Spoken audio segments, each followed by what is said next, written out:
ಆಪಾದಮೌಲಿಪರ್ಯಂತಂ ಗುರುಣಾಮಾಕೃತಿಂ ಸ್ಮರೇತ್ ತೇನ ವಿಘ್ನಾಃ ಪ್ರಣಶ್ಯಂತಿ ಸಿದ್ಧ್ಯಂತಿ ಚ ಮನೋರಥಾಃ. ಯೋಂತಃ ಪ್ರವಿಶ್ಯ ಮಮ ವಾಚಮಿಮಾಂ ಪ್ರಸುಪ್ತಾಂ ಸಂಜೀವಯತ್ಯಖಿಲಶಕ್ತಿಧರಸ್ವಧಾಮ್ನಾ ಅನ್ಯಾಂಶ್ಚ ಹಸ್ತಚರಣಶ್ರವಣತ್ವಗಾದೀನ್ ಪ್ರಾಣಾನ್ನಮೋ ಭಗವತೆ ಪುರುಷಾಯ ತುಭ್ಯಂ. ಭವತಿ ಯದನುಭಾವಾದೇಡಮೂಕೋऽಪಿ ವಾಗ್ಮೀ ಜಡಮತಿರಪಿ ಜಂತುರ್ಜಾಯತೆ ಪ್ರಾಜ್ಞಮೌಲಿಃ ಸಕಲವಚನಚೇತೋ ದೇವತಾ ಭಾರತೀ ಸಾ ಅಮೋಚಸಿ ನಿಧತ್ತಾಂ ಸನ್ನಿಧಿಂ ಮಾನಸೇ ಚ. ಶ್ರೀಮತೋ ರಾಘವೇಂದ್ರಸ್ಯ ನಮಾಮಿ ಪದಪಂಕಜೆ ಕಾಮಿತಾಶೇಷಕಲ್ಯಾಣಕಲನಾಕಲ್ಪಪಾದಪೋ ಜಲಜ್ಯೇಷ್ಠನಿಭಾಕಾರಂ ಜಗದೀಶಪದಾಶ್ರಯಂ ಜಗತೀತಲವಿಖ್ಯಾತಂ ಜಗನ್ನಾಥಗುರುನ್ ಭಜೆ. ಹರಿಕಥಾಮೃತಸಾರ ಗುರುಗಳ ಕರುಣದಿಂದಾಪನಿತು ಪೇಳುವೆ ಪರಮ ಭಗವದ್ಭಕ್ತರು ಇದನ್ನು ಆದರದಿ ಕೇಳುವುದು. ಶ್ರೀರಮಣಿಕರ ಕಮಲ ಪೂಜಿತ ಚಾರುಚರಣ ಸರೋಜ ಬ್ರಹ್ಮ ಸಮೀರ ವಾಣಿ ಫಣೀಂದ್ರವೀಂದ್ರ ಭವೇಂದ್ರ ಮುಖವಿನುತ ನೀರಜ ಭವಾಂಡೋದಯ ಸ್ಥಿತಿ ಕಾರಣನೆ ಕೈವಲ್ಯದಾಯಕ ನಾರಸಿಂಹನ ನಮಿಪೆ ಕರುಣಿಪುದೆ ಮಗೆ ಮಂಗಳವಾ. 13ನೆಯ ನಾಮಸ್ಮರಣ ಸಂಧಿಯ 30ನೇ ಪದ್ಯವನ್ನು ನಾವು ವಿಚಾರ ಮಾಡ್ತಾ ಇದ್ದೇವೆ. ಜಗನ್ನಾಥದಾಸರು ಅನೇಕ ಬಾರಿ ನಮ್ಮನ್ನು ಅನೇಕ ವಿಷಯಗಳನ್ನು ಹೇಳಿ ಮನಸ್ಸನ್ನು ಭಗವಂತನ ಕಡೆಗೆ ಒಯ್ಯಲಿಕ್ಕೆ ಬಹಳ ಪ್ರಯತ್ನವನ್ನು ಮಾಡ್ತಾರೆ. ಲೌಕಿಕ ಉದಾಹರಣೆಗಳನ್ನು ಕೊಡ್ತಾರೆ, ನಾನಾ ವಿಧವಾದ ಹಿತೋಕ್ತಿಗಳನ್ನು ಹೇಳ್ತಾರೆ. ಅಂಥ ಜಗನ್ನಾಥದಾಸರು ಈಗ ಭಗವನ್ನಾಮಸ್ಮರಣೆಯನ್ನು ಮಾಡಬೇಕಾದರೆ, ಮನಸ್ಸು ಭಗವಂತನ ಕಡೆಗೆ ಹೋಗಬೇಕಾದರೆ ಭಗವಂತನ ಗುಣಗಳನ್ನೇ ಕೇಳುವುದನ್ನು ಅಭ್ಯಾಸ ಮಾಡಿಕೊಳ್ಳಬೇಕು. ಹೆಚ್ಚು ಲೌಕಿಕ ವಿಷಯಗಳ ಕಡೆಗೆ ಹೋಗಬಾರದು ಎನ್ನುವುದನ್ನು ನಮಗೆ ಹೇಳಿಕೊಡ್ತಾ ಇದ್ದಾರೆ. ಹೊರಟು ಬುದ್ಧಿಯ ಬಿಟ್ಟು ಲೌಕಿಕ ಹರಟೆಗಳ ನೀಡಾಡಿ ಕಾಂಚನ ಪರಟೆಲೋಷ್ಟಾದಿಗಳು ಸಮವೆಂದರಿದು ನಿತ್ಯದಲ್ಲಿ ಪುರುಟ ಗರ್ಭಾಂಡೋದರನು ಸತ್ಪುರುಟನೆಂದೆನಿಸೆಲ್ಲರೊಳಗಿದ್ದು ಪುರುಟ ಕರ್ಮವ ಮಾಳ್ಪನೆಂದಡಿಗಡಿಗೆ ನೆನವುತ್ತಿರು. ಹೊರಟು ಬುದ್ಧಿಗಳನ್ನು ಬಿಡಿ ಅಂತಾರೆ. ಯಾವುದು ಹೊರಟು ಬುದ್ಧಿ ಅಂದರೆ, ಹೊರಟು ಬುದ್ಧಿ ಶಾಸ್ತ್ರಾಧ್ಯಯನದಿಂದ ನಮ್ಮ ಬುದ್ಧಿ ಪರಿಷ್ಕೃತವಾಗಬೇಕು. ಬುದ್ಧಿ ಬರೀ ಇದ್ರೆ ಸಾಲದು, ಪರಿಷ್ಕೃತವಾಗಬೇಕು. ಆ ಶಾಸ್ತ್ರಾಧ್ಯಯನದಿಂದ ಪರಿಷ್ಕೃತವಾಗದೇ ಇದ್ದ ಬುದ್ಧಿ ಏನಿದೆಯಲ್ಲ, ಅದನ್ನು ಹೊರಟು ಬುದ್ಧಿ ಅಂತಾರೆ. ಅದನ್ನು ಬಿಡು ಅಂತಾರೆ. ಹೊರಟು ಬುದ್ಧಿಯ ಬಿಟ್ಟು ತದಲಂ ಬಹುಲೋಕ ವಿಚಿಂತನಯ ಪ್ರವಣಂ ಕುರು ಮಾನಸಮೀಶ ಪದೇ. ಲೌಕಿಕ ಹರಟೆಗಳನ್ನು ಈಡಾಡಿ ಎಷ್ಟು ಬೇಕೋ ಅಷ್ಟು ಮಾತ್ರ, ಜೀವನ ನಿರ್ವಹಣೆಗೆ ಎಷ್ಟು ಬೇಕೋ ಅಷ್ಟು ಮಾತಾಡು ಸಾಕು. ಬರೀ ಲೌಕಿಕ ಹರಟೆಗಳನ್ನು ಮಾಡಬೇಡ. ಶಬ್ದಸ್ಯ ಹಿ ಬ್ರಹ್ಮಣ ಯೇಷ ಪಂಥಾಃ ಯನ್ನಾಮಭಿರ್ಧ್ಯಾಯತಿ ಧೀರಪಾರ್ಥೈ ಪರಿಭ್ರಮಂತತ್ರ ನವಿಂದತೀರ್ಥಾನ್ ಮಾಯಾಮಯೇ ವಾಸನೆಯಾ ಶಯಾನಃ ಅತಃ ಕವಿರ್ನಾಮಸು ಯಾವದರ್ಥಃ ಸ್ಯಾದಪ್ರಮತ್ತಃ ವ್ಯವಸಾಯ ಬುದ್ಧಿ. ಎಷ್ಟು ಜೀವನ ನಿರ್ವಹಣೆಗೆ ಮಾತಾಡಿದರೆ ಸಾಕು ಅಷ್ಟು ಮಾತಾಡಬೇಕು. ಅದು ಬಿಟ್ಟು ಲೌಕಿಕ ಹರಟೆ, ಲೋಕವಾರ್ತೆಯು ನಿನ್ನ ಕಿವಿಗೆ ಕೇಳಿಸಬೇಡ ಅಂತಾರೆ ಜಗನ್ನಾಥದಾಸರು. ಲೋಕವಾರ್ತೆಯನ್ನು ಬಿಡಬೇಕು.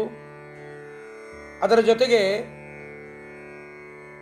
ನಾವು ಮಾಡಬೇಕಾದದ್ದೇನಪ್ಪ ಅಂದರೆ, ಲೌಕಿಕ ಹರಟೆಗಳನ್ನು ಬಿಟ್ಟ ಮೇಲೆ ಏನು ಮಾಡಬೇಕು ಅಂದರೆ, ವಾಣಿ ಗುಣಾನುಕಥನೆ ಶ್ರವಣೌ ಕಥಾಯಾಂ ಹಸ್ತೌ ಚ ಕರ್ಮಸು ಮನಃ ತವ ಪಾದಯೋರ್ನೋ ಅಂತ ಭಾಗವತ ಅನ್ನತ್ತೆ.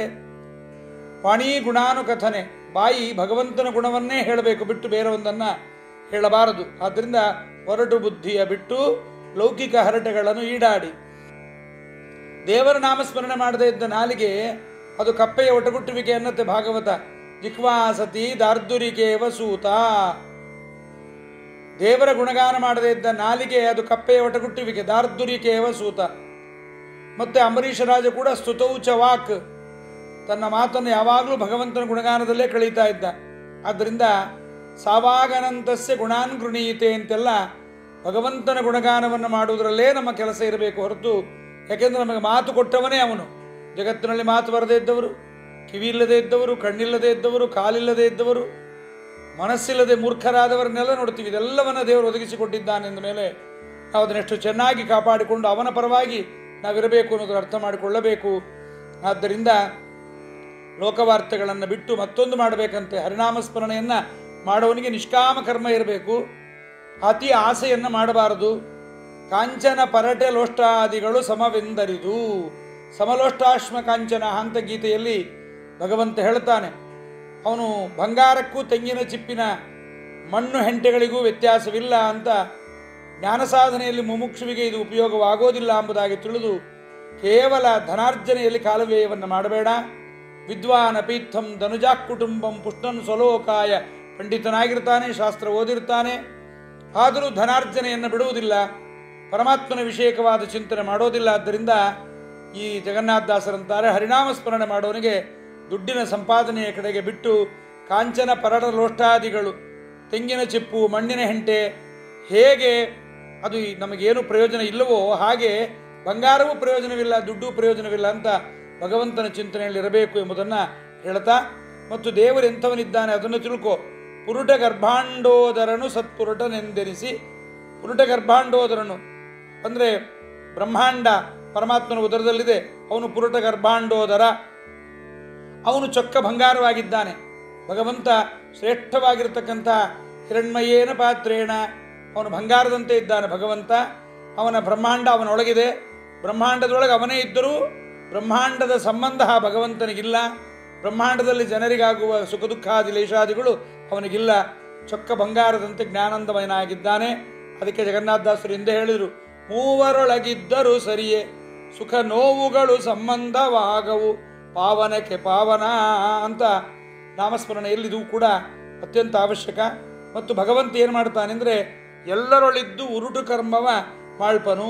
ಉರುಟು ಕರ್ಮ ಎಲ್ಲರೊಳಗೂ ಇರ್ತಾನೆ, ಸಮಸ್ತ ಚೇತನ ರಾಶಿಗಳ ಒಳಗೆ ಎಲ್ಲ ಜೀವರೊಳಗೂ ಇರ್ತಾನೆ. ಉರುಟ, ಉರು ಅಂದರೆ ಉತ್ಕೃಷ್ಟವಾದ, ಟ ಅಂದರೆ ಸಾಮಾನ್ಯವಾದ. ಉತ್ಕೃಷ್ಟವಾದ ಕೆಲಸವನ್ನು ಮಾಡ್ತಾನೆ, ಸಾಮಾನ್ಯವಾದ ಕೆಲಸವನ್ನು ಮಾಡ್ತಾನೆ. ಆದ್ದರಿಂದ ಎಲ್ಲರೊಳಗಿದ್ದು ಆನಂದದಿಂದ ಅನಾಯಾಸವಾಗಿ ಮಾಡ್ತಾನೆ. ಆದ್ದರಿಂದ ಅಂತಹ ಭಗವಂತನ ಕರ್ತೃತ್ವವನ್ನು ಅಡಿಗಡಿಗೆ ಸ್ಮರಣೆ ಮಾಡ್ತಾ ಇರು ಎಂಬುದಾಗಿ ಜಗನ್ನಾಥದಾಸರು ಒರಟು ಬುದ್ಧಿಯ ಬಿಟ್ಟು ಲೌಕಿಕ ಹರಟೆಗಳನ್ನು ಈಡಾಡಿ ಕಾಂಚನ ಪರಟೆ ಲೊಟಾದಿಗಳು ಸಮವೆಂದರಿದು ನಿತ್ಯದಲ್ಲಿ ಪುರುಟ ಗರ್ಭಾಂಡೋದರನು ಸತ್ಪುರುಟನೆಂದೆನಿಸೆಲ್ಲರೊಳಗಿದ್ದು ಉರುಟು ಕರ್ಮವ ಮಾಳ್ಪನೆಂದಡಿಗಡಿಗೆ ನೆನವುತ್ತಿರು. ಹೀಗೆ ಭಗವಂತ ಮಾಡ್ತಾನೆ ಎಂಬುದನ್ನು ಹೇಳ್ತಾ ಇನ್ನೊಂದು ಮಾತಂತಾರೆ, ದೇವರನ್ನು ನೀನು ಯಾವ ರೀತಿಯಲ್ಲಾದರೂ ಕರಿ, ಸರ್ವಶಬ್ದವಾಚ್ಯನಾಗಿದ್ದಾನೆ. ಶಬ್ದಸ್ಯ ಹಿ ಬ್ರಹ್ಮಣ ಕೇಶವಂತಹ. ಆದ್ದರಿಂದ ಎಲ್ಲ ಶಬ್ದಗಳು ಹೇಳ್ತವೆ, ಆದರೆ ನಿನಗೆ ಇದು ದೇವರ ಶಬ್ದ ಅಂತ ಅರ್ಥವಾಗುವ ಮಾತುಗಳನ್ನು ನೀನು ಆಡು. ಆದ್ದರಿಂದ ಭಗವಂತನ ಬಗ್ಗೆ ಅಂತಾರೆ, ನಾವು ತಪ್ಪು ಮಾಡೋದು ಸಾಧಾರಣ, ಯಾರೂ ಶುದ್ಧ ಚಾರಿತ್ರ್ಯ ಇರೋದಿಲ್ಲ. ಲೋಕದಲ್ಲಿ ಕೆಲವೊಂದು ತಪ್ಪುಗಳು ನಮಗೆ ದೋಷ ಅಂತಾಗಿ ನಮ್ಮನ್ನು ಜನ ಆಡಿಕೊಳ್ಳಲಿಕ್ಕೆ, ನಮ್ಮ ದೋಷವನ್ನು ಎತ್ತಾಡಲಿಕ್ಕೆ ಕಾರಣವಾಗುತ್ತೆ. ಆದರೆ ಭಗವಂತನಿಗೆ ಹಾಗಲ್ಲ. ಅದನ್ನಂತಾರೆ, ಭಗವಂತ ನಾವು ಮಾಡುವ ಕೆಲಸವನ್ನು ಅವನು ಮಾಡಿದರೆ ಅವನಿಗೆ ದೋಷ ಅಲ್ಲವೇ ಇಲ್ಲ, ಅವನಿಗೆ ದೋಷವಾಗುವ ಪ್ರಸಕ್ತಿಯೇ ಇಲ್ಲ. ಅದನ್ನಂತಾರೆ, ಭೂತಳದಿ ಜನರುಗಳು ಮರ್ಮಕ್ಕೆ ಮಾತುಗಳನ್ನಾಡಿದರೆ ಸಹಿಸದೆ ಘಾತಿಸುವರತಿ ಕೋಪದಿಂದಲಿ ಎಚ್ಚರಿಪ ತೆರದೀ ಮಾತುಳ ಅಂತಕ ಜಾರ ಹೇ ನವನೀತ ಚೋರನೆ ಎನಲು ತನ್ನ ನಿಕೇತನದೊಳಿಟ್ಟವರ ಸಂತೈಸುವನು ಕರುಣಾಳು. ನವನೀತ ಜೋರ, ಜಾರ, ಚೋರ ಅಂತೆಲ್ಲ ಕರೆದರೂ ಕೂಡ ಭಗವಂತ ಕೋಪಗೊಳ್ಳೋದಿಲ್ಲ, ಅದು ಅವನಿಗೆ ದೋಷ ಅಲ್ಲ. ನಮ್ಮಲ್ಲಿ ಯಾರ್ಯಾರು ಮಾಡಿದರೆ ಜಾರ ಚೋರ ಅಂದರೆ ಅವರಿಗೆ ತಪ್ಪು ಮಾಡಿದ್ದು ಗೊತ್ತಿದ್ರೂ ನಾವು ಅವನಿಗೆ ಎದುರಿಗೆ ಹೇಳೋದಿಲ್ಲ, ಹಾಗೂ ಆಗಿಲ್ಲ. ಆದ್ದರಿಂದ ಭಗವಂತನಿಗೆ ನಾವು ಹಾಗಂದ್ರೂ ಅವನಿಗೆ ಕೋಪ ಬರೋದಿಲ್ಲ. ಆದ್ದರಿಂದ ಪರಮಾತ್ಮ ಅವನಿಗೆ ಜಾರ ಚೋರ ಅಂದರೂ ಮತ್ತು ಜಾರ ಅಂದರೆ ಅವನಿಗೇನು ದೋಷ ಆಗೋದಿಲ್ಲ. ಆದ್ದರಿಂದ ಕೃಷ್ಣ ಅನಾದಿ ಬ್ರಹ್ಮಚಾರಿ ಚ 16,108 ಪತ್ನಿಯರಿದ್ದರೂ ಕೂಡ ಅನಾದಿ ಬ್ರಹ್ಮಚಾರಿ ಚ ಕೃಷ್ಣ ವ್ಯಸನಕರ್ಷಕ ಅಂತ. ಕೃಷ್ಣ ಅನಾದಿ ಬ್ರಹ್ಮಚಾರಿ, 16,108 ಸ್ತ್ರೀಯರನ್ನು ಮದುವೆ ಆದರೂ ಅವನು ಬ್ರಹ್ಮಚಾರಿ. ಯಾಕೆ ಅಂದರೆ ಅವನಿಗೆ ಸ್ತ್ರೀಯಲ್ಲಿ ಆಸಕ್ತಿಯಿಂದ ಮದುವೆ ಆದದ್ದಲ್ಲ, ಸ್ತ್ರೀಯಿಂದ ಅವನಲ್ಲಿ ಇಲ್ಲದೇ ಇದ್ದ ಸುಖ ಏನು ಬರೋದಿಲ್ಲ. ಸ್ತ್ರೀಯಲ್ಲಿ ತನ್ನದೇ ಒಂದು ರೂಪವನ್ನಿಟ್ಟು ತಾನು ತನ್ನ ರೂಪದ ಜೊತೆಗೆ ರಮಣವನ್ನು ಮಾಡುತ್ತಾನೆ, ಅವಳಿಗೆ ಸುಖವನ್ನು ಕೊಡುತ್ತಾನೆ. ಪುರುಷನಲ್ಲಿದ್ದು ಸ್ತ್ರೀಯಿಗೆ, ಸ್ತ್ರೀಗಿದ್ದು ಸ್ತ್ರೀಯಲ್ಲಿದ್ದು ಪುರುಷನಿಗೆ, ಪುರುಷ ರೂಪದಿಂದ ಪುರುಷರಲ್ಲಿ, ಸ್ತ್ರೀಯ ರೂಪದಿಂದ ಸ್ತ್ರೀಯರಲ್ಲಿದ್ದು ಸುಖವನ್ನು ಕೊಡೋನು ಅವನೇ. ಆದ್ದರಿಂದ ತನ್ನ ರೂಪದ ಸ್ತ್ರೀ ರೂಪದಲ್ಲೇ ಅವನಿಗೆ ಆಸಕ್ತಿಯೇ ಹೊರತು ಅವನಿಗೆ ಚೋರ ಜಾರ ಅಂದರೆ ಏನೂ ತೊಂದರೆ ಇಲ್ಲ. ಆದ್ದರಿಂದ ಅವನಿಗೆ ಜಾರ ಚೋರ ಅಂದರೆ ಏನು ಕೋಪ ಬರುತ್ತೆ? ಬರೋದಿಲ್ಲ. ನವನೀತ ಚೋರ ಅಂತ. ಇನ್ನು ನವನೀತ ಚೋರ ಬೆಣ್ಣೆ ಕಳ್ಳತನ ಮಾಡಿದ ಕೃಷ್ಣ ಅಂತ ಅವನನ್ನು ಕರೀತಾರೆ ಚೋರ ಅಂತ. ನವನೀತ ಚೋರ ಅಂತಂದರೆ ನಮ್ಮದಲ್ಲದೇ ಇದ್ದ ಪದಾರ್ಥವನ್ನು ನಾವು ಯಾರಿಗೂ ತಿಳಿಯದಂತೆ ತಗೊಂಡುಕೊಂಡರೆ ಕಳ್ಳ ಅಂತಾರೆ. ಜಗತ್ತೆಲ್ಲವೂ ಅವನದೇ ಆಗಿರುವಾಗ ಅವನೇನು ಬೆಣ್ಣೆಯನ್ನು ತಗೊಂಡ? ಮೂರ್ಖರು ಆಡಿಕೊಂಡ್ರೆ ಹೊರತು, ಸಾಮಾನ್ಯರು ಆಡಿಕೊಂಡ್ರೆ ಹೊರತು, ಜ್ಞಾನಿಗಳಿಗೆಲ್ಲ ಭಗವಂತ ತಾನೇ ಅದನ್ನು ತಗೊಂಡ ಅಂತ. ಅದಕ್ಕೆ ಪ್ರಹ್ಲಾದರಾಜರು ಬಲಿಯ ಮನೆಗೆ ಬಂದಾಗ ಒಂದು ಮಾತಂತಾರೆ, ಬಲಿ ನಿನಗೆ ಕೊಟ್ಟದ್ದೇನೂ ಇಲ್ಲ ಸ್ವಾಮಿ, ತ್ವಯೈವ ದತ್ತಂ ಪದಮೈಂದ್ರ ಮೂರ್ಜಿತಂ ಕೃತಂ ತ್ವಯೈವಾದ್ಯ ತದೇವ ಶೋಭನಂ. ಪ್ರಹ್ಲಾದರಾಜರು ವಾಮನನಿಗಂತಾರೆ, ನೀ ಕೊಟ್ಟಿದ್ದಿ, ನೀ ತಗೊಂಡಿದ್ದಿ, ಅದ್ರಲ್ಲಿ ನಮ್ಮದೇನಿದೆ ಮಧ್ಯದಲ್ಲಿ? ಆದ್ದರಿಂದ ಅವನಿಗೆ ನವನೀತ ಚೋರ ಅಂದರೆ ಏನು ದೋಷ ಆಗೋದಿಲ್ಲ. ಹೀಗೆಲ್ಲ ಅವನ ಗುಣಗಳನ್ನು ಸ್ಮರಣೆ ಮಾಡ್ತಾ ಭಗವಂತನ ಸ್ಮರಣೆ ಮಾಡಿದರೆ ನಾವು ಮಾಡಿದ ಜಾರತ್ವವನ್ನು ಮಾಡಿದ ದೋಷಗಳಿಗೆಲ್ಲ ಗೋಪೀಜನ ಜಾರನೆಂದರೆ ಸಾಲದೆ. ನಮ್ಮ ಮನಸ್ಸು ದೈಹಿಕವಾಗಿ ನಾವು ಬೇರೊಬ್ಬರನ್ನು ಸೇರದೇ ಇರಬಹುದು, ಆದರೆ ಮಾನಸಿಕವಾಗಿ ಅನೇಕ ಕಡೆಗಳಲ್ಲಿ ಮನಸ್ಸು ವ್ಯಭಿಚಾರವನ್ನು ಮಾಡುತ್ತೆ. ಇಂಥ ಮನಸ್ಸು ಮಾಡಿದ ಪಾಪಗಳನ್ನು ತಪ್ಪಿಸಿಕೊಳ್ಳಲಿಕ್ಕೆ ನವನೀತ ಚೋರ ಜಾರ ಅಂತೆಲ್ಲ ಕರೆದರೆ ಭಗವಂತ ಆ ಪಾಪಗಳನ್ನೆಲ್ಲ ವ್ಯಾಸರಾಜರಂತಾರೆ, ಚೋರತ್ವವನ್ನು ಮಾಡಿದ ಪಾಪಗಳಿಗೆಲ್ಲ ಪರಮಾತ್ಮನನ್ನ ಚೋರ ಜಾರ ಅಂದರೆ ಸಾಲದೆ ಅಂತ. ಆದ್ದರಿಂದ ಜನರಲ್ಲಿ ತಪ್ಪು ಮಾಡಿದವರನ್ನ ತಪ್ಪು ಮಾಡಿದೆ ಅಂದರೆ ಸಹಿಸೋದಿಲ್ಲ. ವಿದುರ ದುರ್ಯೋಧನನಿಗಂದ ನೀ ತಪ್ಪು ಮಾಡಿದ್ದೀಯಾ, ಇದು ತಪ್ಪು ಅಂತ ಬಹಳ ಕೋಪ ಬಂತು, ಹೊಡೆಸೇ ಬಿಟ್ಟ. ಆದ್ದರಿಂದ ಏನೂ ತಪ್ಪು ಮಾಡದೇ ಇದ್ದ ಭಗವಂತನನ್ನ ಹಾಗನ್ನೋದುಂಟೆ. ಆದರೆ ಹರಿ ಸಹಿಸ್ತಾನೆ. ಭೃಗುಮನಿ ಬಂದು ಪರಮಾತ್ಮನಿಗೆ ಒದ್ದ, ಅವನ ಮುನಿಸನ್ನು ಕಳೆದು ಕಾಲಿಲೊದ್ದ. ಭೃಗು ಋಷಿಗಳು ಒದ್ದರು. ಅವನ ಕಾಲಿನ ಗುರುತನ್ನು ತನ್ನ ಹೃದಯದಲ್ಲಿ ಧಾರಣ ಮಾಡಿದ. ಎಂಥ ಕರುಣಾಳು! 101 ತಪ್ಪು ಮಾಡಿದ ಶಿಶುಪಾಲನ ಶಿರಚ್ಛೇದನವನ್ನು ಮಾಡಿ ಅವನನ್ನು ತಮಸ್ಸಿಗೆ ಒಳಗಿದ್ದ ದೈತ್ಯರನ್ನು ಕಳಿಸಿ ಅಲ್ಲಿದ್ದ ಜಯನನ್ನು ತನ್ನ ಮನೆಯಲ್ಲಿಟ್ಟುಕೊಂಡ. ಹೀಗೆ ಭಗವಂತ ಬಕುತರ ಪರಾಧ ಬಗೆಯನೀ ದೇವ, ಆ ಭಕುತರು ತಪ್ಪಿದರೆ ಬಲು ಭಯವೀವ ಅಂತ ಪಾದರಾಜರಂತಾರೆ. ಆದ್ದರಿಂದ ಭಕುತರ ಅಪರಾಧವನ್ನೇ ಮಾಡೋದಿಲ್ಲ. ಜಾರನಂತೆ ಚೋರನಂತೆ ತೋರಿಕೊಂಡಿದ್ದಾನೆ. ಜಾರರಿಂದ ಚೋರರಿಂದ ಜಾರತ್ವ ಚೋರತ್ವಗಳನ್ನು ಮಾಡಿಸೋನು ಅಂತ ಅರ್ಥ ಮಾಡಿಕೊಳ್ಳಬೇಕು.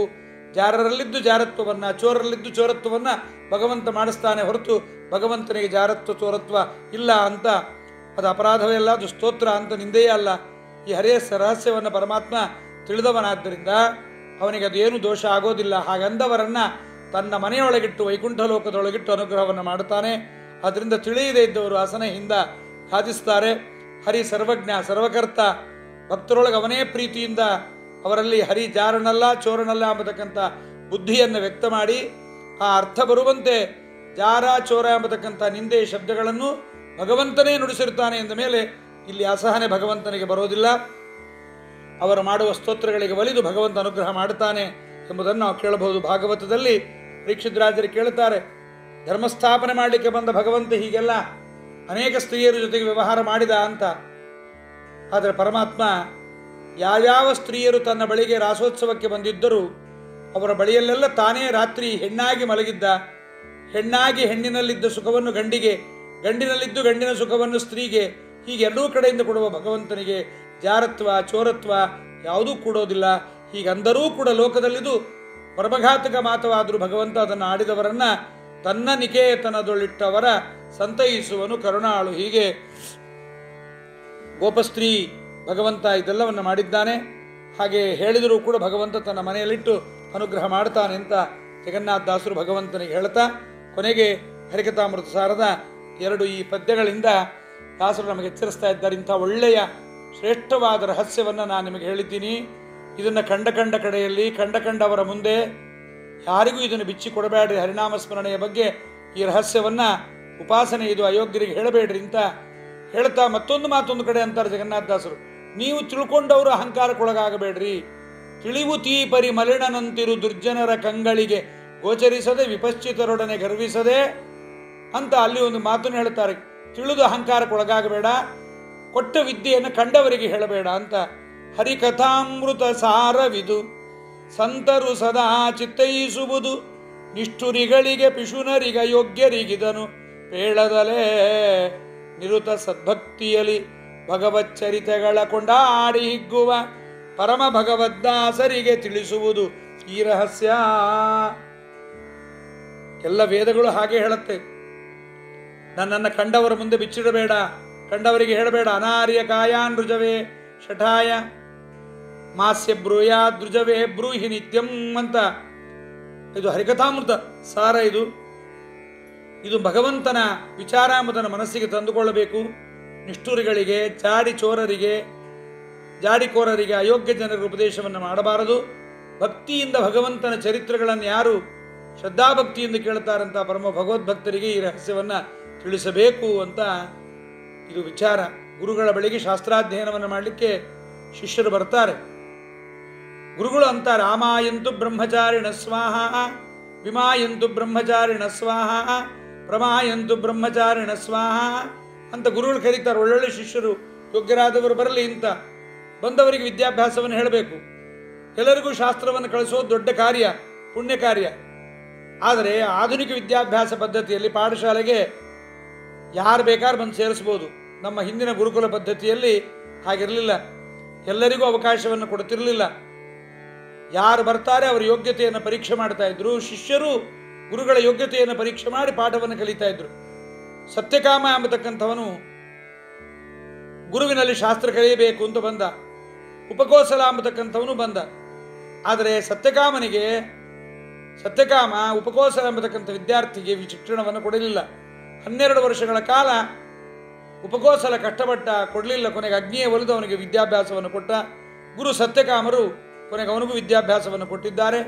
ವೈದಿಕ ವಿದ್ಯಾಭ್ಯಾಸ ಇದು ರಹಸ್ಯ, ಕಂಡವರಿಗೆಲ್ಲ ಹೇಳಬಾರದು. ಅಯೋಗ್ಯರಿಗೆ ಹೇಳಿಕೊಟ್ರೆ ಇದು ಸಾಮಾನ್ಯವಾದ ಲೌಕಿಕ ಜ್ಞಾನವಲ್ಲ, ಅದು ಮೂರ್ಖತನವಾದೀತು, ದುರುಪಯೋಗವಾದೀತು, ಅದಾಗಬಾರದು. ಆದ್ದರಿಂದ ಜಗನ್ನಾಥದಾಸರಂತ ಇದ್ದಾರೆ, ವೈದಿಕ ಶಿಕ್ಷಣ ಇವತ್ತು ಯಾರಿಗೂ ಗೊತ್ತಿಲ್ಲ. ದುಡ್ಡು ಕೊಟ್ಟರೆ ಶಾಲೆಗೆ ಸೇರಿದರೆ ಪಾಠ ಹೇಳಿಕೊಡ್ಬಿಡ್ತಾರೆ.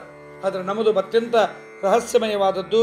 ಆದ್ದರಿಂದ ಇಂಥ ಶ್ರೇಷ್ಠವಾದ ವಿದ್ಯೆಯನ್ನು ಕಂಡ ಕಡೆಯಲ್ಲಿ ಹೇಳಬಾರದು.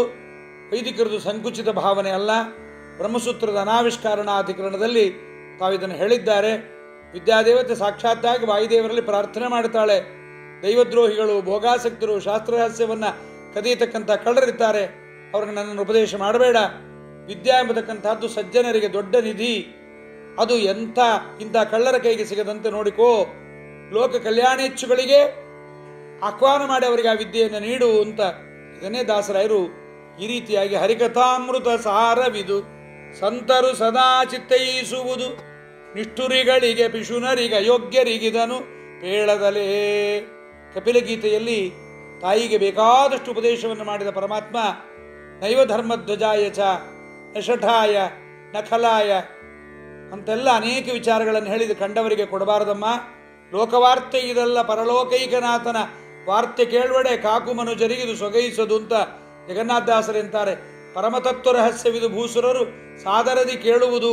ನಿಷ್ಠುರಿಗಳಿಗೆ, ಪಿಶುನರಿಗೆ, ಅಯೋಗ್ಯರಿಗೆ, ಅರಸಿಕರಿಗೆ ಇದನ್ನು ಪೇಳುವುದಲ್ಲ. ನಿರುತ ಸಚ್ಚರಿತೆಗಳನ್ನು ಕೇಳತಕ್ಕಂಥವರಿಗೆ ಇದನ್ನು ಹೇಳಬೇಕು ಅಂತ. ಆದ್ದರಿಂದ ನಿರುತ ಸದ್ಭಕ್ತಿಯಲ್ಲಿ ಭಗವಚ್ಚರಿತೆಗಳ ಕೊಂಡಾಡಿ ಹಿಗ್ಗುವ ಪರಮ ಭಗವದ್ದಾಸರಿಗೆ ತಿಳಿಸುವುದು ಈ ರಹಸ್ಯ ಎಂಬುದಾಗಿ ಹೇಳಿದ್ದಾರೆ. ಇಷ್ಟು ಹೇಳಿ ಜಗನ್ನಾಥದಾಸರು 33ನೇ ಪದ್ಯದಲ್ಲಿ ಈ ತಮ್ಮ ಭಗವಂತನಿಗೆ ಇದನ್ನು ಅರ್ಪಣೆ ಮಾಡ್ತಾ ನಾಮಸ್ಮರಣವನ್ನು, ದೇವರ ಗುಣವನ್ನೇ ಗುಣಗಾನ ಮಾಡ್ತಾ ಇದ್ದಾರೆ. ಹೇಗಿರಬೇಕು ನಾವು? ಹರಿನಾಮಸ್ಮರಣೆಯನ್ನು ಮಾಡತಕ್ಕಂಥವನು ಆಶಾಪಾಶಗಳಿಗೆ ಒಳಗಾಗಬಾರದು. ಅವನು ಹೇಗಿರಬೇಕು ಅನ್ನೋದನ್ನು ಹೇಳ್ತಾ ಪದ್ಯಕ್ಕೆ ಮಂಗಳ ಯಾವುದು ಸಂಧಿಗೆ, ನಾಮಸ್ಮರಣ ಸಂಧಿಗೆ ಉಪಸಂಹಾರವನ್ನು ಮಾಡ್ತಾ ಇದ್ದಾರೆ.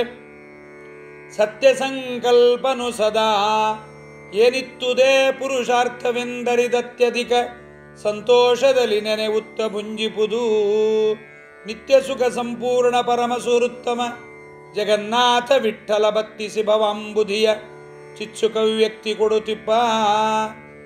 ಹರಿ ಕೊಟ್ಟದ್ದನ್ನು ಉಣ್ತಾನೆ ಯಾರೋ ಅವನು ನಾಮಸ್ಮರಣೆಯನ್ನು ಮಾಡಲಿಕ್ಕೆ ಅಧಿಕಾರಿ. ಈಶಾವಾಸ್ಯಮಿದಗಂ ಸರ್ವಂ ಯತ್ಕಿಂಚ ಜಗತ್ಯಾಂ ಜಗತ್ ತೇನ ತ್ಯಕ್ತೇನ ಭುಂಜೀತಾ ಮಾಗೃತ ಕಸ್ಯ ಸಿದ್ಧನಂ ಎದುರುಚ್ಛಾ ಲಾಭತುಷ್ಟಸ್ಯ ತೇಜೋ ವಿಪ್ರಸ್ಯ ವರ್ಧತೆ. ಅದರಿಂದ ಅಸಂತುಷ್ಟ ದ್ವಿಜೋ ನಷ್ಟ, ಅಸಂತುಷ್ಟ ಸುಖಂ ವಿಪ್ರಃ ನಾಪ್ನೋತ್ಯಪಿ ಸುರೇಶ್ವರ. ಅದರಿಂದ ದೇವರು ಕೊಟ್ಟದ್ರಲ್ಲೇ ಸಂತೋಷ ಪಡಬೇಕು. ದೈವಲಬ್ಧೇನ ಸಂತೋಷ ಆತ್ಮವಿತ್ ಚರಣಾರ್ಥನಂ ಅಂತ ಹೇಳಿದ್ದಾರೆ. ಅವನು ಸತ್ಯ ಸಂಕಲ್ಪ ಭಗವಂತ. ಅವನು ಏನು ಕೊಡ್ತಾನೆ ಅದನ್ನು ಅದೇ ಪುರುಷಾರ್ಥ ಅಂತ. ಅದಕ್ಕೆ ಗುರುಶ್ರೀಶ ವಿಠ್ಠಲರಂತಾರೆ, ನಿನ್ನ ಚಿತ್ತಕ್ಕೆ ಬಂದು ದೆನ್ನ ಚಿತ್ತಕ್ಕೆ ಬರಲಿ, ಅನ್ಯಾಥ ಒಂದು ಬಯಸೆ ನಾನು ಶ್ರೀನಿವಾಸ ದಯಾನಿಧೇ. ಸ್ವಾಮಿ, ನಿನ್ನ ಚಿತ್ತಕ್ಕೆ ಏನು ಬರುತ್ತೆ ಅದನ್ನು ಕೊಡು, ನಾ ಇದು ಬೇಕು ಅದು ಬೇಕು ಅನ್ನಲು. ಹಾನಿ ವೃದ್ಧಿ ಜಯಾಪಜಯಗಳು ಏನು ಕೊಟ್ಟುದ ಭುಂಜಿಸುತ್ತ ಲಕ್ಷ್ಮೀ ನಿವಾಸನ ಕರುಣವನೇ ಸಂಪಾದಿಸನು ದಿನದೀ. ಅದರಿಂದ ಭಗವಂತ ಕೊಟ್ಟದ್ದನ್ನು ಅವನು ಪರಮ ಸ್ವರುತ್ತಮ ಜಗನ್ನಾಥ ವಿಠ್ಠಲ. ಆದ್ದರಿಂದ ಸತ್ಯ ಸಂಕಲ್ಪ ಹರಿ ತನ್ನ ಸಂಕಲ್ಪದಂತೆ ಅವನೇನು ಕೊಡ್ತಾನೋ ಅದನ್ನೇ ಸ್ವೀಕಾರ ಮಾಡು. ಬೇಡ ಅಂದರೆ ಬದಲಾವಣೆ ಮಾಡಿಕೊಡಲ್ಲ, ಇಂಥದ್ದೇ ಬೇಕು ಅಂದರೆ ಅದನ್ನು ಕೊಡಲ್ಲ. ಕೊಟ್ಟದ್ದನ್ನು ಪರಮಾತ್ಮ ಕೊಟ್ಟದ್ದನ್ನು ಅವನು ಕೊಟ್ಟು ಅನುಗ್ರಹ ಮಾಡಿದ್ದಾನೆ ಅಂತ ಅದನ್ನು ಸ್ವೀಕಾರ ಮಾಡು. ಯೋಗ್ಯವಾದ ಪುರುಷಾರ್ಥ ಅಂತ ಸಮಾಧಾನ ಪಟ್ಟು ಸಂತೋಷದಿಂದಲೇ ಹಾನಿ ಕೊಡಲಿ, ವೃದ್ಧಿ ಕೊಡಲಿ, ಜಯ ಅಪಜಯಗಳು ಏನೇ ಕೊಡಲಿ ಅದನ್ನು ಸಮಾಧಾನ ಪಟ್ಟು ಸಂತೋಷದಿಂದ ಅನುಭವಿಸುವಾಗ ನಿತ್ಯಾನಂದ ಪೂರ್ಣನಾದ ಪರಮಹಿತೈಷಿಯಾಗಿರ್ತಕ್ಕಂಥ ಜಗನ್ನಾಥ ವಿಠ್ಠಲ ಏನು ಮಾಡ್ತಾನೆ? ಸಂಸಾರ ಸಾಗರವ ಬತ್ತಿಸಿ ಭವಾಂಬುಧಿಯ. ಸಂಸಾರ ಸಾಗರವನ್ನು ಬತ್ತಿಸ್ತಾನೆ. ಇದನ್ನು ದಾಟ್ಲಿಕ್ಕಾಗಲ್ಲ. ಸ್ವಾಮಿ ಬತ್ತಿಸಿ ಚಿತ್ಸುಕ ವ್ಯಕ್ತಿಯನ್ನು ಕೊಡ್ತಾನೆ. ಆದ್ದರಿಂದ ಅಯಾಚಿತೇನ ಲಬ್ಧೇನ ಅಲ್ಪಯತ್ನೇನ ವಾ ಪುನಃ. ಆದ್ದರಿಂದ ಯದ್ದೇವ ವಿಹಿತಂ ಸತೇನ ಸುಖ ದುಃಖಯೋ ಆತ್ಮ ಸಂತೋಷಯಂದೇಹಿ ತಪಸ್ಸ ಪಾರಮೃಚ್ಯತಿ ಅಂತ ಪ್ರೀತಿಯಿಂದ ನನ್ನ ಯೋಗ್ಯತೆಗಿಂತ ಹೆಚ್ಚೇ ಪರಮಾತ್ಮ ಅನುಗ್ರಹ ಮಾಡಿದ್ದಾನೆ ಅಂತ ತಿಳಿದು ಹರಿಯನ್ನು ಭಜನೆ ಮಾಡಬೇಕು. ಯೋಗ್ಯತೆಗೆ ಅನುಗುಣವಾಗಿ ಸೇವೆ ಮಾಡಿಸಿಕೊಳ್ತಾನೆ. ಮಾಡಿಸಿಕೊಂಡು ಸೇವೆಗೆ ಅನುಗುಣವಾಗಿ ಫಲವನ್ನು ಕೊಡ್ತಾನೆ. ಸೇವಾಶಕ್ತಿ ಇಲ್ಲದೇ ಇದ್ದರೆ ಮೊದಲಿಗೆ ಸೇವಾಶಕ್ತಿಯನ್ನು ಕೊಡ್ತಾನೆ. ಅವನ ಸಂಕಲ್ಪ ಅವನು ಕೊಟ್ಟದ್ದು ಸಾಲದು ಅಂತ ಉತ್ತಮರ ಸುಖವನ್ನು ನೋಡಿ ಮತ್ಸರಿಸಬಾರದು. ಆದ್ದರಿಂದ ಪರಮಾತ್ಮ ಅವನು ಮತ್ಸರ ಮಾಡಿದರೆ ತಮಸ್ಸು ಕೊಟ್ಟು ಬಿಡ್ತಾನೆ. ಹಾಗಾಗಬಾರದು. ಪರಮಾತ್ಮ ಎಲ್ಲರಿಗೂ ಕೊಟ್ಟು ಏನು ಬೇಕೋ ಅದನ್ನು ಕೊಡ್ತಾನೆ ಅಂತ ಅವ್ರಿಗೆ ಕೊಡ್ತಾನೆ, ನನಗೆ ಕೊಡೋದಿಲ್ಲ ಅಂತ ಅನ್ನಬಾರದು. ನಮ್ಮ ಯೋಗ್ಯತೆಯನ್ನು ನೋಡಿ ಯೋಗ್ಯತೆಗೆ ತಕ್ಕಂತೆ ಕೆಲಸವನ್ನು ಮಾಡಿಸಿ ಅನುಗ್ರಹವನ್ನು ಮಾಡ್ತಾನೆ. ಸಜ್ಜನರು ಹಾಗೆ ಅನ್ನೋದಿಲ್ಲ. ಹರಿ ಕೆಟ್ಟವರಿಗೂ ಸ್ವಲ್ಪ ಸುಖ ಕೊಡ್ತಾನೆ. ಅವರಾದ ರುಚಿಯನ್ನು ಕಂಡು ಉತ್ತಮರ ಸುಖವನ್ನು ಬಯಸಿ ಹಾಳಾಗಲಿ ಎಂಬತಕ್ಕಂಥ ಉದ್ದೇಶದಿಂದ ಸತ್ಯ ಸಂಕಲ್ಪತೋ ವಿಷ್ಣು ನಾನ್ಯಥಾತು ಕರಿಷ್ಯತಿ. ಆದ್ದರಿಂದ ಪರಮಾತ್ಮ ಏನು ಕೊಡ್ತಾನೆ ಅದನ್ನೇ ನಾವು ಮಾಡಬೇಕು ಅಂತ ಹೇಳಿ ಜಗನ್ನಾಥದಾಸರು ದೇವರ ಕರುಣೆಯನ್ನು ಅನುಸಂಧಾನ ಮಾಡ್ತಾ, ಧ್ಯಾನ ಎಂಬತಕ್ಕಂಥದ್ದು ನಿರಂತರವಾದ ಸ್ಮರಣೆ. ಆದರೆ ಅದಕ್ಕೆ ಕೃಷ್ಣ ಏನೇ ಕೊಟ್ಟರೂ ಭುಂಜಿಸಿ ಅವನ ಕರುಣೆಯನ್ನು ಸಂಪಾದನೆ ಮಾಡಬೇಕು. ದೇವನ ಏನೇ ಕೊಡ್ತಾನೆ ಆಗಲೇ ಧ್ಯಾನ ಕೈಗೂಡುತ್ತೆ. ದೇವರು ಕೊಟ್ಟದ್ರಿಂದ ಸಂತೋಷಪಟ್ಟು ಕೂತರೆ ಧ್ಯಾನ ಆಗತ್ತೆ, ದೇವರ ಸ್ಮರಣೆ ಆಗತ್ತೆ. ಸಾಲ್ದು ಸಾಲ್ದು ಅಂದ್ಕೊಂಡು ಕೂತ್ರೆ ಇದು ಸಾಲ ಮಾಡಲೆ ಬೇಡ, ಸಾಲದೆಂದೆನೆ ಬೇಡ, ನಾಡಿಗೆ ಹೇಗೆಂಬ ಚಿಂತೆ ಬೇಡ, ಕೂಳ ಜನರೊಡನಾಡಿ ಕಂಗೆಡಲಿ ಬೇಡ, ಬಾಳುವವರ ಕೂಡ ಬಾಳಲವೋ ಬಾಲ, ಚಿರಂಜೀವಿಯಾಗಿರಲವೋ ಚಿಣ್ಣ ನೀನು ಅಂತ ವಿಜಯದಾಸರ ಆಶೀರ್ವಾದ ಮಾಡಿದ್ದಾರೆ. ಹಾಗೆ ಸತ್ಯ ಸಂಕಲ್ಪನು ಸದಾ ಏನುತ್ತದೆ ಪುರುಷಾರ್ಥವೆಂದರಿದ ಅತ್ಯಧಿಕ ಸಂತೋಷದಿಂದ ದೇವರನ್ನ ಸ್ಮರಣೆ ಮಾಡಬೇಕು. ಇಷ್ಟೇ ಕೊಟ್ಟಿದ್ದಾನೆ, ತುಂಬ ಕಷ್ಟ ಬರಬೇಕಾಗಿತ್ತು ನನಗೆ, ಸ್ವಲ್ಪವೇ ಕಷ್ಟವನ್ನು ಕೊಟ್ಟಿದ್ದಾನೆ ಅಂತ ಎಷ್ಟು ಸುಖ ಕೊಟ್ಟರೂ ಪರಮಾತ್ಮ ನನ್ನ ಯೋಗ್ಯತೆಗೆ ಸರಿಯಾಗಿ ಕೊಟ್ಟಿದ್ದಾನೆ ಅಂತ ಈ ಸುಖ ದೇವರು ಕೊಟ್ಟದ್ದು ಅಂತ ಹೀಗೆ ಹೇಳಿದರೆ ಕರುಣೆಯ ಅನುಸಂಧಾನವನ್ನು ಮಾಡಿದವನಿಗೆ ಪರಮಾತ್ಮ ಭವಾಂಬುದಿಯನ್ನು ಸಂಸಾರ ಸಾಗರವನ್ನು ದಾಟಿಸಿ ಅನಿಷ್ಟ ಪರಿಹಾರವನ್ನು ಮಾಡ್ತಾನೆ. ವಾತ್ಸಲ್ಯಾನುಸಂಧಾನದಿಂದ ಮೋಕ್ಷದಲ್ಲಿ ಚಿಕ್ಕ ವ್ಯಕ್ತಿಯನ್ನು ಜಗನ್ನಾಥ ಕೊಡ್ತಾನೆ ಎಂಬುದಾಗಿ ಹೀಗೆ 33 ಪದ್ಯಗಳಿಂದ ಜಗನ್ನಾಥದಾಸರು ನಾಮಸ್ಮರಣೆಯ ದೊಡ್ಡ ವಿಚಾರವನ್ನು ನಮಗೆ ಕೊಟ್ಟಿದ್ದಾರೆ. ನಾಮಸ್ಮರಣೆಯನ್ನು ಮಾಡಬೇಕಾದ ವ್ಯಕ್ತಿ ಹೇಗೆ ಮಾಡಬೇಕು, ಯಾವ ರೀತಿ ಅಧಿಕಾರ, ಪರಮಾತ್ಮನ ಗುಣೋತ್ಕರ್ಷಣೆ ಹೇಗೆ ಮಾಡಬೇಕು, ತನ್ನ ಚಿಂತನೆಗಳು ಹೇಗಿರಬೇಕು, ಪಂಚಭೂತಗಳಲ್ಲಿ, ಭೂಮಿಯಲ್ಲಿ, ನೀರಿನಲ್ಲಿ, ಆಕಾಶಗಳಲ್ಲಿ ಎಲ್ಲೆಲ್ಲಿ ಭಗವಂತನ ಯಾವ್ಯಾವ ರೂಪದ ಚಿಂತನೆ ಮಾಡಬೇಕು ಎಂಬುದನ್ನೆಲ್ಲ ದಾಸರಾಯರು ಹೇಳಿಕೊಟ್ಟಿದ್ದಾರೆ. ಅದನ್ನೆಲ್ಲವನ್ನ ಅನುಸಂಧಾನವನ್ನು ಮಾಡ್ತಾ ಸತ್ಯ ಸಂಕಲ್ಪನು ಸದಾ ಏನುತ್ತದೆ ಪುರುಷಾರ್ಥವೆಂದರಿದು ಅತ್ಯಧಿಕ ಸಂತೋಷದಲ್ಲಿ ನೆನೆವುತ್ತ ಮುಂಜಿಪುದು ನಿತ್ಯ ಸುಖಪೂರ್ಣ ನಿತ್ಯ ಸುಖ ಸಂಪೂರ್ಣ ಪರಮ ಸುಹೃತ್ತಮ ಜಗನ್ನಾಥ ವಿಠ್ಠಲ ಬತ್ತಿಸಿ ಭವಾಂಬುಧಿಯ ಚಿತ್ಸುಖ ವ್ಯಕ್ತಿ ಕೊಡುತ್ತಿಪ್ಪ. ಆದ್ದರಿಂದ ಭಗವಂತ ಕೊಟ್ಟದ್ದನ್ನು ಸ್ವೀಕಾರ ಮಾಡ್ತಾ ಹರಿನಾಮ ಸ್ಮರಣೆ ಮಾಡಬೇಕು. ಆಗ ಮನಸ್ಸು ಧ್ಯಾನಕ್ಕೆ ಕೇಂದ್ರೀಕೃತವಾಗತ್ತೆ. ದೇವರು ಕೊಟ್ಟದ್ದು ಸಾಲದು, ನಮಗೆ ಯೋಗ್ಯತೆ ಇದ್ದದ್ದು ಜಾಸ್ತಿ ಇತ್ತು, ದೇವರು ಕೊಟ್ಟಿಲ್ಲ ಅಂತ ದೇವರನ್ನು ನಿಂದನೆ ಮಾಡಿಕೊಂಡು ನಾಮಸ್ಮರಣೆ ಮಾಡಿದರೆ ಪ್ರಯೋಜನವಿಲ್ಲ. ದೇವರು ಕೊಟ್ಟದ್ದು ನಮ್ಮ ಯೋಗ್ಯತೆಗೆ ಅನುಗುಣವಾಗಿ ಕೊಟ್ಟಿದ್ದಾನೆ, ಪರಮ ಕರುಣಾಳು ಅಂತ ಅವನ ಸ್ಮರಣೆಯನ್ನು ಮಾಡಬೇಕು ಎಂಬುದನ್ನು ಜಗನ್ನಾಥದಾಸರು ಹೇಳಿದ್ದಾರೆ. ಇಂಥ ಶ್ರೇಷ್ಠವಾದ ನಾಮಸ್ಮರಣೆಯನ್ನು ನುಡಿಸಿದ ಜಗನ್ನಾಥ ವಿಠ್ಠಲರ ಅಂತರ್ಯಾಮಿಗಳಾದ ರಾಘವೇಂದ್ರ ಸ್ವಾಮಿಗಳು, ಅವರ ಅಂತರ್ಯಾಮಿಯಾದ ಭಾರತೀರಮಣ ಮುಖ್ಯ ಪ್ರಾಣಾಂತರ್ಗತ ಜಗನ್ನಾಥ ವಿಠ್ಠಲ ಈ ಕೃತಿಯನ್ನು ಸ್ವೀಕಾರ ಮಾಡಲಿ ಅಂತ ಹೇಳ್ತಾ ಶ್ರೀಕೃಷ್ಣಾರ್ಪಣವನ್ನು ಹೇಳೋಣ. ಹರೇ ನಮಃ. ಕಾಯೇನ ವಾಚ ಮನಸೇಂದ್ರಿಯರ್ವ ಬುದ್ಧ್ಯಾತ್ಮನಾವಾಂಶುತ ಸ್ವಭಾವಂ ಕರೋಮಿದ್ಯ ಸಕಲಂ ಪರಸ್ಮೈ ನಾರಾಯಣಾಯೇತಿ ಸಮರ್ಪಯಾಮಿ. ಓಂ ತತ್ಸತ್.